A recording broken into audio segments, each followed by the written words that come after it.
যেভাবে স্লোয়ার কাটার শিখেছেন মোস্তাফিজ জানালেন নিজেই। আন্তর্জাতিক ক্রিকেটে পা রেখেই নিজের প্রতিভা জানান দিয়েছিলেন মোস্তাফিজুর রহমান। ক্যারিয়ারের শুরুর দিকেই রীতিমতো দুর্বোধ্য ছিল এই রহস্য। সময়ের পরিপ্রেক্ষিতে কিছুটা ধার হারালেও এখনও তার প্রধান অস্ত্র এই স্লোয়ার কাটার। এবার বাংলাদেশি এই পেসার নিজেই জানিয়েছেন কীভাবে নিজের ভান্ডারে যোগ করেছেন এই অস্ত্র। পাকিস্তানের বিপক্ষে টি-20 সিরিজ দিয়ে আন্তর্জাতিক ক্রিকেটে পথ চলা শুরু করেন মুস্তাফিজ।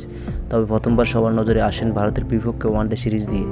নিজের অভিষেকেই স্বীকার করেন 5 উইকেট। ঘরের মাঠের সিরিজে এই প্রথম 2 ম্যাচেই 11 উইকেট নিয়ে গড়েন রেকর্ডও, যেখানে বেশিরভাগ সময়ই তার স্লোয়ার কাটারে বোকা বনেছেন ব্যাটাররা।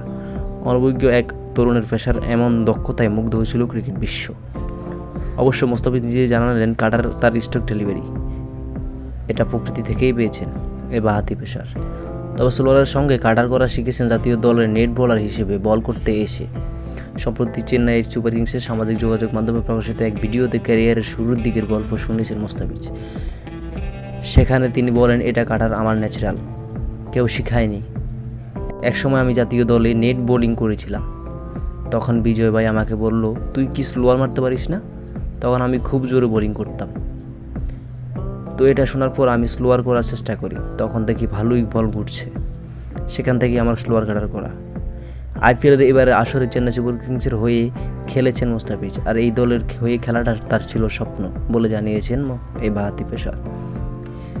তিনি বলেন, যখন থেকে আমি আইপিএলে খেলা শুরু করেছি তখন থেকেই স্বপ্ন ছিল চেন্নাই দলে খেলা। এবার আমি চেন্নাই দল থেকে ডাক পাওয়ার পর রাতে ঘুম আসছিল না।